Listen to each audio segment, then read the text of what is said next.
بسم اللہ الرحمن الرحیم رب اشرح لی صدری ویسر لی امری واحلل عقدۃ من لسانی یفقہوا قولی۔ الحمد للہ الذی لا مانع لحکمہ ولا ناقض لقضائہ والصلاة والسلام علی سید انبیائہ وسند اولیائہ واحبابہ المعارضین لأعدائہ۔ اما بعد فاعوذ باللہ من الشیطان الرجیم بسم اللہ الرحمن الرحیم۔ والذین یؤذون المؤمنین والمؤمنات بغیر ما اکتسبوا فقد احتملوا بہتانا واثما مبینا۔ صدق اللہ العلی العظیم۔ الصلاۃ والسلام علیک یا رسول اللہ وعلی آلک واصحابک یا حبیب اللہ۔ الصلاۃ والسلام علیک یا رحمۃ للعالمین وعلی آلک واصحابک یا خاتم النبیین۔ الصلاۃ والسلام علیک یا رسول رب العالمین وعلی آلک واصحابک یا خاتم المعصومین۔ اللہ تعالی جل مجدہ الکریم کی حمد و ثنا حضور قائد المرسلین سید النبیین جناب محمد مصطفیٰ احمد مجتبیٰ صلی اللہ علیہ وآلہ واصحابہ وبارک وسلم کی بارگاہ اقدس و انور میں صلاۃ و سلام ہدیہ کرنے کے بعد، ناظرین و سامعین، برادران و خواہران،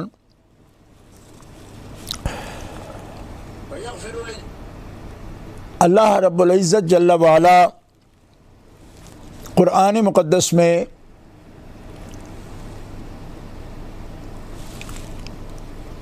اپنے بندوں کے لیے جو تعلیمات ارشاد فرما رہے ہیں، ان روشن اور حقیقی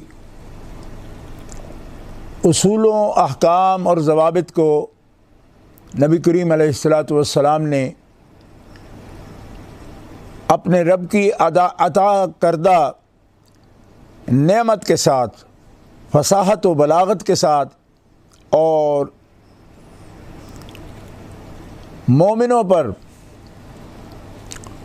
ان کی بھلائی کے لیے شفقت و محبت کے ساتھ جس سلیقے اور انداز سے بیان فرمایا، ہمارے لیے انتہائی ضروری ہے کہ ان فرامین عالیہ کو دل کے کانوں سے سنیں اور دل میں جگہ دیں، اور عملی زندگی میں اپنی اصلاح کے ساتھ اپنے اوپر اس کو نافذ کر کے خود فائدہ حاصل کریں، خود کو روشن کریں، اور پھر جہاں تک ہو سکے اپنے ارد گرد اس روشنی کو پھیلائیں۔ اللہ رب العزت جل وعلا کا ارشاد گرامی ہے، وہ لوگ جو مومن مردوں کو اور مومن عورتوں کو ان کی غیبت کر کے، بہتان باندھ کے، اور ہر ایسے عمل سے ان کو ٹیز کر کے اور ان کو آزار پہنچا کے، تکلیف پہنچا کے پہنچاتے ہیں، بغیر ما اکتسبوا، حالانکہ انہوں نے ایسا کوئی کام نہیں کیا ہوتا جس کے بدلے میں ان کو لگا کے بات کی جائے، ان کو ٹیز کیا جائے اور ان کو تکلیف دی جائے، اذیت دی جائے، ان کے لیے ان کو درد پہنچانے کا کام کیا جائے۔ اور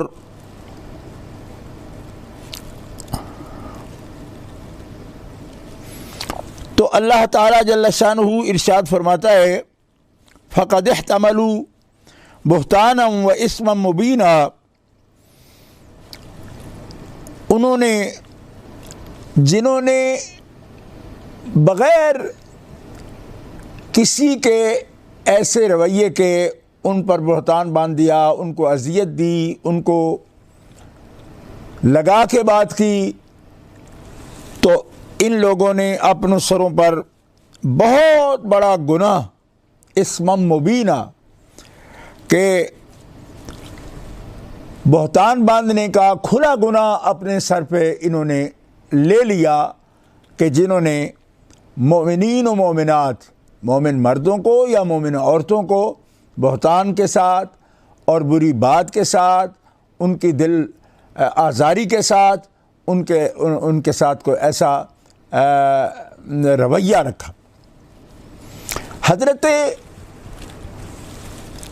ابو بکرہ رضی اللہ تعالیٰ عنہ سے روایت ہے، جسے امام بخاری رحمۃ اللہ علیہ نے اور امام مسلم رحمۃ اللہ علیہ نے اپنی اپنی صحیح میں تخریج فرمائی، کہ رسول اللہ صلی اللہ تعالیٰ علیہ وسلم نے حجۃ الوداع کے موقع پر خطبہ دیتے ہوئے ارشاد فرمایا، ان دماءکم واموالکم واعراضکم علیکم حرام کحرمت یومکم ھذا فی شہرکم ھذا فی بلدکم ھذا الا هل بلغت، کہ اے مسلمانوں، بے شک تمہارے خون، تمہارے مال، تمہاری عزتیں ایک دوسرے پر حرام ہیں، جیسا کہ اس ماہ میں یعنی ذو الحجہ شریف میں، اس شہر مکہ میں، اور اس دن یعنی عرفہ کا دن، نامی ذو الحجہ شریف کا دن، اس دن کی جو حرمت ہے، عزت ہے، مکہ مکرمہ کی جو حرمت ہے اور عزت ہے، اور اس ماہ ذو الحجہ کی جو حج کا مہینہ ہے، اس کی جو عزت ہے، تو جیسے رب تعالیٰ نے اس ماہ کو حرمت دی، عزت دی،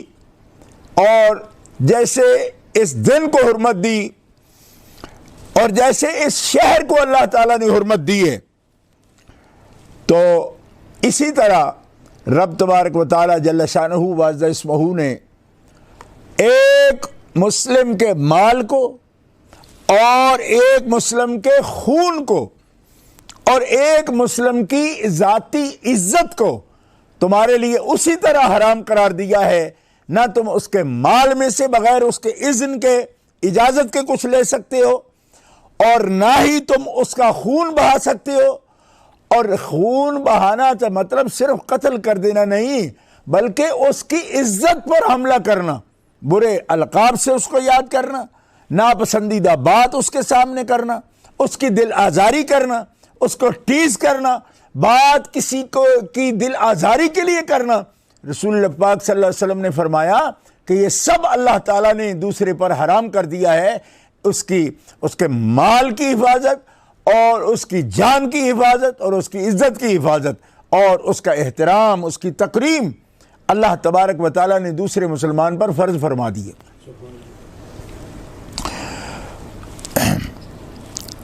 گرامی قدر حضرات، ہمارے معاملات میں انسان مختلف کیفیات سے اور جب منفی قسم کے کاموں کو، رویوں کو اپنا لیتا ہے تو وہ مستقل طور پر بیماری کی صورت میں اس کے ساتھ وہ چپک جاتی ہیں وہ چیزیں۔ اور رمضان المبارک یہ صبر کا مہینہ ہے، مواسات کا مہینہ ہے، غمخواری کا مہینہ ہے، اور موانست کا مہینہ ہے۔ باہم محبت، انس اور انس، یہ جذبات، انسانی جذبات اور محبت کے جذبات، اس کے لیے یہ بہترین کورس ہے رمضان المبارک۔ اور رمضان المبارک کے عاشرہ اخیرہ کے آخری دنوں میں یہ پیغام امت محمدیہ کے نام اور سید عالم صلی اللہ تعالی علیہ وسلم کے چاہنے والوں کے نام دل درد مند سے میں یہ عرض پیش کر رہا ہوں کہ ہمارے جو لوگ دین سے ناواقف ہیں اور اس کی تعلیمات سے واقف نہیں ہیں اور اس کی حکمتوں سے واقف نہیں ہیں، ان پر کیا کلام کریں، کیا کلام کریں؟ ان کو تو یہی پیغام دے سکتے ہیں کہ یہ ایک چشمہ صافی آب حیات جو رسول اللہ صلی اللہ علیہ وسلم کے تعلیمات کا جاری و ساری ہے، کسی مسلم کا یہ عذر کرنا کہ میں تو اس سے واقف ہی نہیں تھا، اور ساری عمر یعنی وہ 30 سال کا نوجوان ہو گیا، 40 سال کا ہو گیا، 50 سال کا بندہ ہو گیا، یا 60 سال کا ہو گیا، 70 سال کا ہو گیا، اور یہ عذر لیے پھرتا ہے کہ صاحب مجھے تو پتہ ہی نہیں تھا. تو پھر یہ جہالت کا عذر بھی کوئی عذر نہیں ہے کہ سورج سوا نیزے پر چمک رہا ہو تعلیمات نبویہ کا اور یہ کہے کہ میری تو آنکھیں بند ہیں، میں نے اس کی روشنی حاصل ہی نہیں کی. جہالت بھی عذر نہیں ہے، دوڑنا چاہیے اس چشمہ صافی کی طرف. اور انسان جو ظلمت کی اس کے اندر آگ بھڑک رہی ہے اور وہ جاہلانہ رویوں کے ساتھ اپنی زندگی بتا رہا ہے، ایسے شخص کو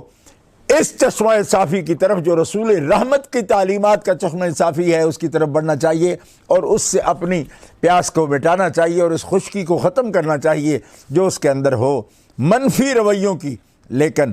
اس کے ساتھ ساتھ میں نہایت دل سے ان لوگوں کے رویے پر بات کرنا چاہتا ہوں کہ جو خود کو عالم تصور کرتے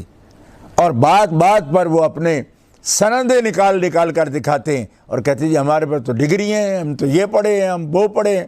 کہ بھائی خدا کے بندو، ڈگریاں تو کاغذ پر ہوتی ہیں، مہریں تو کاغذوں پر لگی ہوتی ہیں. آپ کی زبان کیا بتا رہی ہے، آپ کی آنکھ کیا بتا رہی ہے، آپ کا رویہ کیا بتا رہا ہے، آپ کے ہاتھ اور آپ کے پاؤں کیا بتا رہے ہیں، آپ کا چال چلن کیا بتا رہا ہے؟ کیا آپ نبی کریم صلی اللہ تعالی علیہ وسلم کی تعلیمات سے آگاہ ہیں؟ آپ نے کسی کی مال کا حرمت کا خیال کیا ہے؟ اور آپ نے کسی کی عزت کی حرمت کا خیال کیا، کسی کی عزت نفس کا خیال کیا ہے؟ نہ انہوں نے کچھ ایسا کسب کیا، نہ ان کو کوئی ایسا رویہ ہو کہ جس کا اس کے لیے بھی انسان مال، جان، اولاد، عزت، ہر چیز کے لیے خطرہ رہے گا اور سمجھے گا کہ یہ کوئی بات نہیں ہے، میں تو بر وقت نماز پڑھتا ہوں، میں تو رمضان کے روزے رکھتا ہوں، میں صدقات بھی جاری کرتا ہوں. تو خدا کے بندے وہ نیکیاں ہیں، یقیناً نیکیاں ہیں، لیکن ان نیکیوں کو برباد کر دینے والے وہ مناہی جس سے رسول پاک صلی اللہ علیہ وسلم نے روکا، یعنی کعبے کی حرمت، شہر مکہ کی حرمت، ماہ ذوالحجہ کی حرمت اور یوم عرفہ کی حرمت، کتنی بڑی حرمتیں ہیں. اور نبی علیہ السلام نے فرمایا اگر تم کعبے کی حرمت جانتے ہو، یوم عرفہ کی حرمت جانتے ہو، تو یہ کیوں بھول جاتے ہو کہ تمہارے یوم عرفہ کی، حج کے دن کی اتنا پیسہ خرچ کر کے عرفات کے میدان میں آنا اور یوم عرفہ کے حرمت کو دیکھنا اور اس کا پاس کرنا، اور یوم عرفہ کی حرمت کے برابر حرمت ہے تیرے بھائی کی، اس کی عزت ہے، بہن کی عزت ہے، اس کے مال اور جان کی اور اس کے خون کی جس کو تو پامال کرتا ہے، دن میں کئی افراد کی. اسی لیے بزرگوں نے یہ فرمایا کہ مسجد ڈھا دے، کعبہ ڈھا دے، ڈھا دے جو کوئی ڈیندا، پر ایک بندے دا دل نہ ڈھاویں کیونکہ رب دلاں وچ رہندا. یعنی ایک انسان کی حرمت کا خیال نہ کر کے کوئی شخص سکتا ہے کہ میں تو دین کو بڑی عزت کر رہا ہوں. اس پر بڑے بڑے اچھے عنوانات سے لوگ کلام کرتے ہیں. آج کے دور میں لوگ یہ کہتے ہیں ہم تو ناموس رسالت کے لیے یہ جد و جہد کر رہے ہیں. بھائی ناموس رسالت کے لیے جد و جہد کر رہے ہیں، کوئی گستاخ ہوگا، کوئی ہیٹ کرنے والا ہوگا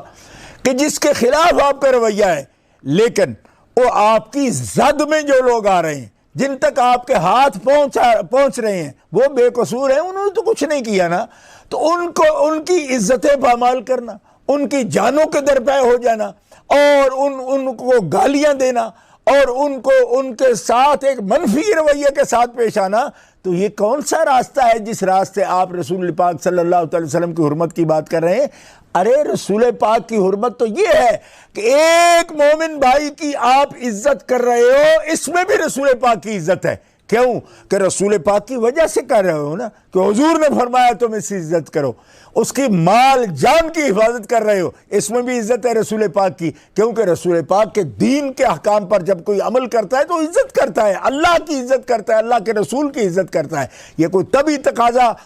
بھی ہوتا ہے کہ انسان شریف الطبع جو ہے وہ اس سے کرتا ہے، لیکن جب وہ رسول پاک کا حکم سمجھتے ہوئے ایک مومن بھائی کے ساتھ مخلصانہ رویہ رکھتا ہے، عزت و تکریم سے پیش آتا ہے، انسانیت کی تکریم کرتا ہے، بڑوں کا احترام کرتا ہے، چھوٹوں پر شفقت کرتا ہے، معذوروں کے کام آتا ہے، مصیبت زدہ کا کام آتا ہے، تو یہ حرمت دین کے نام لینے کے قابل ہے۔ اور جو قدم قدم پر حرمتوں کو پامال کرتا جائے اور پھر خود کو حرمت کا نمائندہ قرار دے، ایسا شخص نہایت دھوکے میں ہے کہ دوسروں پر وہ بہتان باندھنے سے، جھوٹ بولنے سے بھی باز نہیں آتا، اور خود کو سمجھتا ہے کہ میں ناموس کی بات کر رہا ہوں۔ ناموس کا عنوان بڑا وسیع ہے، عزت کا عنوان بڑا وسیع ہے، اور یہ مراتب کے لیے ہمیں کئی ہزار میل کا سفر طے نہیں کرنا پڑتا۔ یہ حرمتیں ہمارے آس پاس ہیں، اپنے گھر میں ہیں، ماں کی حرمت، بہن کی حرمت، بیٹی کی حرمت، بھائی کی حرمت، چچا کی حرمت، بابا کی حرمت، اور اپنے خیش قبیلے کی حرمت، پھر ہر بڑے کی حرمت، چھوٹے کی حرمت۔ یہ حرمتیں وہ ہیں کہ اللہ کے حکم سے جب ان حرمتوں کا کوئی خیال رکھتا ہے تو وہ شخص اصل میں اللہ تعالیٰ کی عزت کر رہا ہے، اللہ کے رسول کی عزت کر رہا ہے، اللہ کے قرآن کی عزت کر رہا ہے، اللہ کے دین کی عزت کر رہا ہے۔ اور جب ان حرمتوں کو، عزتوں کو پامال کرتا ہے، کسی کی مال، کسی کے خون اور کسی کے عزت نفس پر حملہ کرتا ہے، تو گویا وہ دین پر حملہ کرتا ہے۔ اسی لیے صوفیاء کرام، اولیاء کرام انسان کی عزت کی بات کرتے ہیں، عزت تکریم انسانیت کی بات کرتے ہیں، اور پھر جب وہ کسی کو دعوت دین پیش کرتے ہیں تب بھی تشدد اس لیے نہیں کرتے کہ جس کی دعوت کی جاتی ہے، داعی تو ہر ایک بنتا ہے کہ میں دعوت دین پیش کر رہا ہوں، یہ بھی کبھی خیال کیا کہ جس کو دعوت دے رہا ہے، جس کو دعوت دے کر بلایا جائے، دعوت دی جائے، اس کی عزت کرنا بھی تو دعوت دینے والے پر فرض ہوتا ہے نا۔ تو یہ کیسی دعوت ہے، دین ہے کہ جس کو آپ دعوت دے رہے ہیں پہلے اس کی انسلٹ کر رہے ہیں آپ، اور انسلٹ کر کے آپ دعوت دینا چاہتے ہیں؟ تو اکرام الضیف تو دین ہے، وہ آپ کا مہمان ہے جو آپ کی بات پر کان رکھ رہا ہے، وہ اسی کی عزت پر آپ حملہ کر رہے ہیں، اس کے مال جان پر آپ نقصان پہنچانے کی بات کر رہے ہیں، تو پھر کسی صورت میں آپ ایک مخلص داعی کی حیثیت نہیں رکھ سکتے، اور نہ ہی آپ اس حیثیت کے قابل ہو سکتے ہیں۔ ادعو الی سبیل ربک بالحکمہ والموعظۃ الحسنہ وجادلہم باللتی ہی احسن۔ حضرت ابو ہریرہ رضی اللہ تعالی عنہ روایت کرتے ہیں کہ اللہ تعالیٰ کے پیارے رسول نے ارشاد فرمایا، کل المسلم علی المسلم حرام دمہ وعرضہ ومالہ، ہر مسلمان پر دوسرے مسلمان کا خون، عزت اور اس کا مال حرام ہے۔ ہم میں سے کوئی خنزیر نہیں کھانا چاہتا، لیکن دوسرے مسلمان کو کی انسلٹ کرنا اس کا محبوب مشغلہ ہے، بلکہ وہ انتظار میں رہتا ہے کہ کوئی آئے تو میں ذرا اس کو تھوڑا سناؤں، کیونکہ اس کی خوراک ہے۔ تو بھائی آپ نے کیا یہی سمجھ رکھا ہے کہ دین نے خنزیر کھانا ہی حرام کیا ہے؟ دین اسلام نے مسلم بھائی کی عزت پر حملہ کرنا، اسے گالی دینا بھی تو حرام قرار دیا ہے۔ تو ایک حرام کی تو آپ کو رغبت ہے، جب تک وہ کر نہیں لیتے تب تک آپ کو چین نہیں آتا، اور دوسرے سے آپ بچتے ہو۔ اس کا مطلب یہ ہے کہ آپ اپنے پسند سے چوز کر رہے ہو کہ کس پر عمل کرنا ہے، کس پر نہیں کرنا ہے۔ جب حرام ہے تو حرام ہے جی۔ اس لیے کسی کی اجازت کے بغیر اس کے مال کے بارے میں غلط نیت کرنا اور اس سے غصب کرنا، کہاں کہاں کس کس بات پر یعنی کہا جائے، اہل اسلام ناجائز طریقوں سے کسی کی مرضی کے بغیر، کسی خدمت کے بغیر اس سے مال اینٹ لینا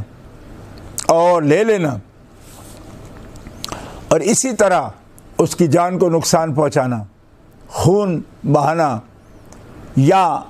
قربان جاؤں عرضہ کا خاص حوالہ دیا کہ مال کا نقصان یا جان کا نقصان، تلف کرنا جان کا، یہی گناہ نہیں، کسی کی انسلٹ کرنا بھی گناہ ہے اور حرام ہے. یعنی یہ بھی نہیں کہ مکروہ ہے، یہ چھوٹا گناہ ہے کوئی، بلکہ حرام ہے سیدھا سیدھا. حضرت امام مسلم بن حجاج القشیری رحمۃ اللہ علیہ اس حدیث کو نقل کر رہے ہیں، اور حضرت امام ترمذی رحمۃ اللہ علیہ نقل کر رہے ہیں. اور علماء تو شاید اس طرف بھی جانے کی کوشش کرتے ہیں، علماء تو نہیں کرتے، اللہ صاحب خیر لوگ ہوتے ہیں، لیکن جو علم ہیلوں کے لیے حاصل کرتے ہیں وہ یہ کہیں گے کہ شاید حدیث میں کچھ خبر واحد ہے جی اس لیے ہم کر لیتے ہیں. اور خدا کے بندے، خبر واحد نہیں، یہ سوچ، ایک تو یہ حدیث صحیح ہے،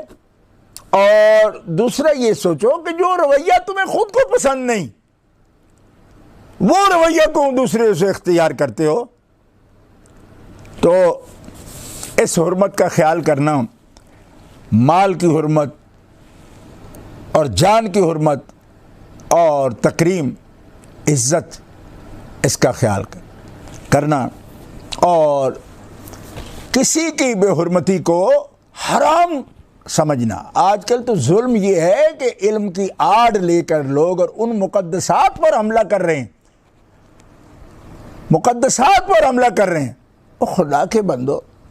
غور کرو کہ جب ہم اپنے جیسے ایک مسلمان بھائی کی عزت پر حملہ نہیں کر سکتے، اس کی انسلٹ کریں تو یہ حرام ہے، تو مقدسات جن کی عزت، جن کی تکریم اللہ اور اللہ کے رسول صلی اللہ علیہ وسلم نے ہم پر فرض فرمائی، تو دراصل یہ رویہ ہے جو ایک بندے کو جنگلی درندے کے روپ میں بنا دیتا ہے. رویہ، احساس ختم ہو جاتا ہے، اور جب وہ اللہ اور اللہ کے رسول کے حکم کے مطابق اپنے کسی بھائی کی، بہن کی عزت، مال، جان کا خیال نہیں کر رہا، تو بڑھتے بڑھتے یہ منفی جذبہ اس کو بڑے بڑے مقدسات پر بھی زبان چلانے پر لے آتا ہے، اور ایسا شخص بہت درندہ ہوتا ہے، اور درندگی، بہیمت اس پر غالب آ جاتی ہے، اور وہ شخص جو ہے ان مقدس ہستیوں کا کہ جن کا اللہ تعالیٰ کا خاص قرب حاصل ہے، اللہ کے رسول صلی اللہ علیہ وسلم کا خاص قرب حاصل ہے، ان کو ہم نشینی نصیب ہے، رسول اللہ سے صحبت کا ان کو مقام حاصل ہے، ہم مجلس ہیں، ہم نشین ہیں، اور رسول اللہ صلی اللہ علیہ وسلم کے فیض یافتہ لوگ ہیں، اصحاب رسول کریم کی ذوات قدسیاں ہیں، اور اہل بیت اطہار ہے کہ جو رسول اللہ کے جسم مبارک کا جز ہیں اور حضور کے قرب خاص کی منزلوں پر ہیں، جیسے کہ ازواج مطہرات ہیں، بنات رسول کریم ہیں، اور ان میں خاص طور پر سیدہ طیبہ طاہرہ فاطمۃ الزہرا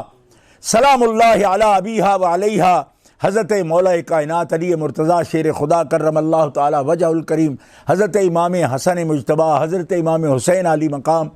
آوان انصار سرکار کے، اصحاب سرکار کے، یہ سب ہستیاں ہیں، اور جن کو جتنا زیادہ قرب کا لفظ بولا گیا، جب رویہ کسی کا منفی ہو جاتا ہے تو اسے میرے خیال میں سب سے زیادہ اس پر غصہ آتا ہے جس کی سب سے زیادہ عزت کا حکم دیا جاتا ہے. یہ انسان کے اندر ایک ایسی شیطانیت اور حیوانیت اس کے اندر آ جاتی ہے رویوں کے اندر کہ جب تک وہ سب سے مکرم ہستی کے لیے زبان نہیں کھول لیتا اس کو چین نہیں آتا. کتنے لوگ توحید پر بات کر رہے ہیں، اللہ تعالیٰ جل شانہ وعز اسمہ کی بارگاہ میں اسی کے بندے اور اسی کے پالے ہوئے ہو کر اس کے رزق کھا کر اس پر بھونکتے، اور اللہ کے رسول کی حرمت کے خلاف بات کرتے ہیں. تو یہ بہت بڑی بیماری ہے، نفسانی بیماری، رویے کی بیماری، منفی ایک رویہ پیدا ہو جانا بندے کے اندر جو انسان کو انسان نہیں رہنے. یہ وظاہر انسان نہ ذات اولئک کل انعام بل ہم اضل، یہ تو جانور ہیں، یہ جانوروں سے بھی بری منزل پر پہنچ چکے ہیں جو اس طرح کے رویہ رکھتے ہیں۔ تو اللہ کے پیارے رسول صلی اللہ علیہ وسلم نے یہ حرمتیں قائم فرما دی۔ حضرت براء بن عازب رضی اللہ تعالیٰ عنہ روایت کرتے ہیں کہ رسول اللہ صلی اللہ علیہ وسلم نے فرمایا، سود ربا انٹرسٹ اس کے 72 درجے ہیں۔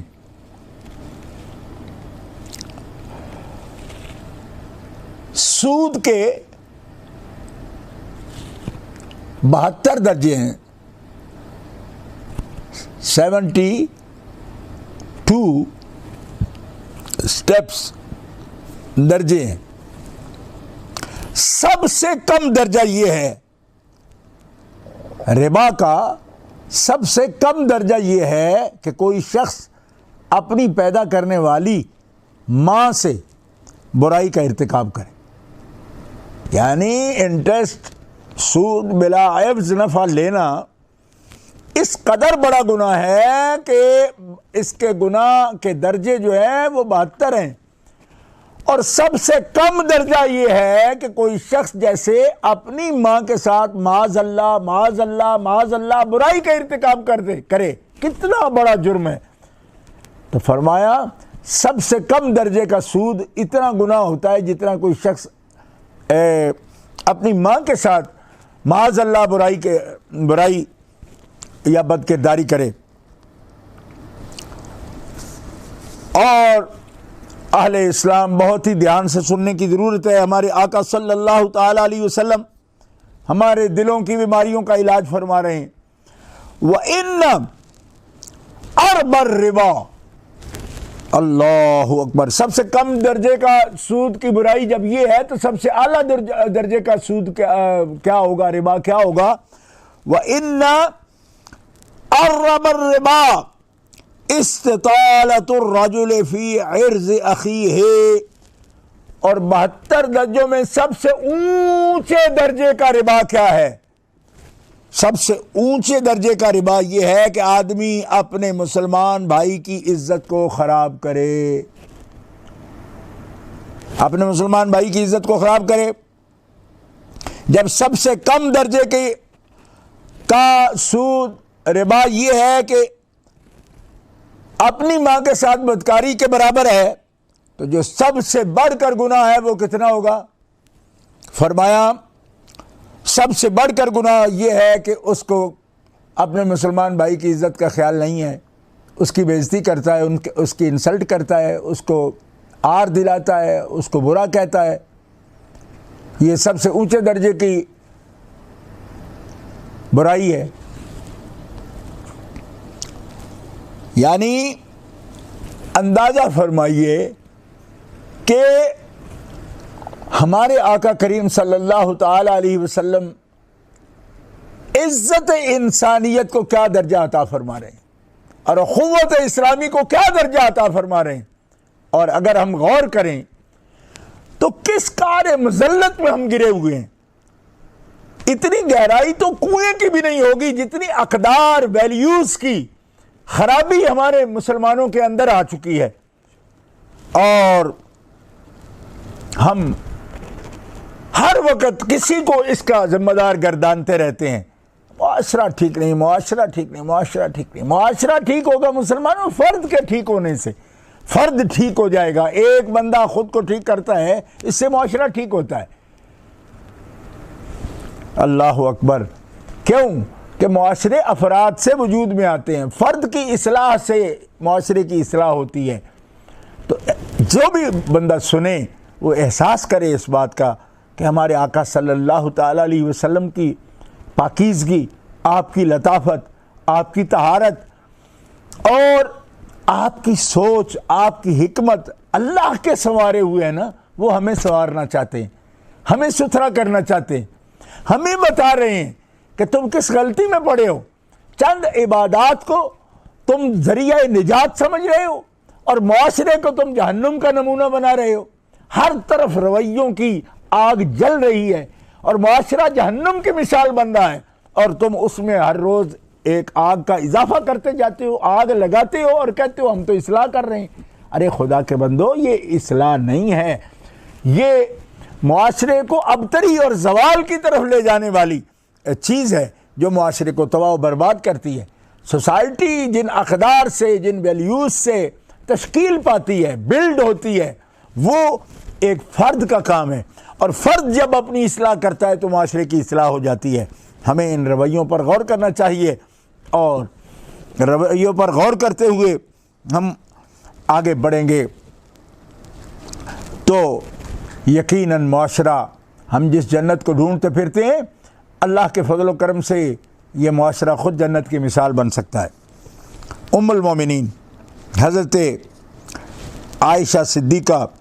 رضی اللہ تعالی عنہا، صدیقہ بنت صدیق فرماتی ہیں رسول اللہ نے اپنے صحاب سے پوچھا جانتے ہو سب سے بڑا ربا کیا ہے؟ انہوں نے عرض کی اللہ کے رسول ہی خوب جانتے ہیں۔ آپ نے فرمایا اللہ تعالیٰ کے نزدیک سب سے بڑا سود مسلمان کی عزت کو اپنے لیے حلال جاننا ہے، کہ میں اس کی عزت کا نقصان کر لوں، یہ حلال ہے، کوئی بڑا جرم نہیں۔ رسول اللہ صلی اللہ علیہ وسلم نے یہ آیت مبارکہ یہاں تلاوت فرمائی، والذین یؤذون المؤمنین والمؤمنات بغیر ما اکتسبوا فقد احتملوا بہتانا واثما مبینا۔ سورہ احزاب سے، وہ لوگ جو ایمان لانے والے مردوں اور ایمان لانے والی خواتین کا دل دکھاتے ہیں حالانکہ انہوں نے ایسا کوئی کام نہیں کیا، تو انہوں نے اپنے اوپر بہتان کا اور کھلے گناہ کا بوجھ اٹھا لیا۔ تو گرامی قدر ناظرین و سامعین، یہ بہت ہی دستور، یعنی معاشرے کو جنت نظیر بنانے کے لیے ان امور سے اگر ہم بچیں تو یہی معاشرہ جنت کی مثال بن جاتا ہے۔ اور ہماری اتنی نفسیاتی بیماریاں جس کا ڈاکٹروں کے پاس علاج نہیں، لوگ کہتے ہیں جی کسی سکینر میں نہیں کچھ آیا، کسی ایکس رے مشین میں کچھ نہیں آتا، بیماری جاتی نہیں۔ بیماریاں تو یہ ہیں، رویوں کی بیماریاں، دل دکھانے کی بیماریاں، نقصان کرنے کی بیماریاں۔ یہ بیماریاں اگر ہم اپنے ذہن سے اور دل و دماغ سے یہ رویے درست کر لیں اور اپنے آقا صلی اللہ علیہ وسلم کی تعلیمات کے سامنے جھک جائیں، جس کا ہمیں حکم ہے، رسول اللہ کی اطاعت کا حکم ہے، ان کی بات ماننے میں کون سا ہمارے لیے معاذ نقصان کا کام ہے۔ اور مسلمان حکماء یہ لکھتے ہیں کہ 3 کام اگر کرو نا تم ہر بیماری سے بچ سکتے ہو۔ اور 3 کام کیا ہیں؟ اپنے دماغ ٹھنڈے رکھو، اور اپنے پاؤں گرم رکھو، اور معدے خالی رکھو، کم کھاؤ، اور دماغ تپش سے بچاؤ۔ یہ جو تمہاری دماغ کی گرمی ہے نا، یہ لے جاتی ہے۔ دماغ کا ٹھنڈا رہنا، پاؤں کا گرم رہنا، اس کا مطلب ہے ہر وقت چلتے رہو، دوڑتے رہو، کام میں لگے رہو، کوشش میں لگے رہو، کوشش میں لگو، دماغ کو ٹھنڈا رکھو، اور معدہ بھرے نہ رکھو، ہر وقت معدے کو خالی رکھو، تب سوچنے کا کچھ وقت ملے گا اور دماغ ٹھنڈا ہوگا، ورنہ بخارات سے وہ بلڈ پریشر تو بنا رہے گا۔ اس لیے دماغ ٹھنڈا رکھ کے، پاؤں کو گرم رکھ کے، اور معدے کو خالی رکھ کے اللہ اور اللہ کے رسول کی یاد سے، ان کی تعلیمات کے بڑے بڑے چراغ روشن ہیں، ان چراغوں کی روشنی میں جب چلو گے تو یہ زیادہ مستقیم ہے، یہ حق کا راستہ ہے، اس راستے پر چلو گے تو جنت کی خوشبوئیں یہاں محسوس کرو گے، اسی سرزمین پر جنت کی خوشبوئیں محسوس کرو گے اور اپنی زندگی سے لطف اٹھاؤ گے۔ اللہ تبارک و تعالی جل شانہ ہمیں رسول اللہ صلی اللہ علیہ وسلم کی کامل پیروی اور اتباع کی توفیق عطا فرمائے، اور اپنی ذات پاک کی محبت و انوار سے ہمارے قلوب کو اللہ تعالی روشن کر دے، اور ہر قسم کی شیطان اور نفس کی تاریکیاں ہمارے قلب سے دور فرما دے۔ رمضان المبارک کی یہ برکتیں ہمیں نصیب فرمائے۔ سبحان ربک رب العزت عما یصفون وسلام علی المرسلین والحمد للہ رب العالمین۔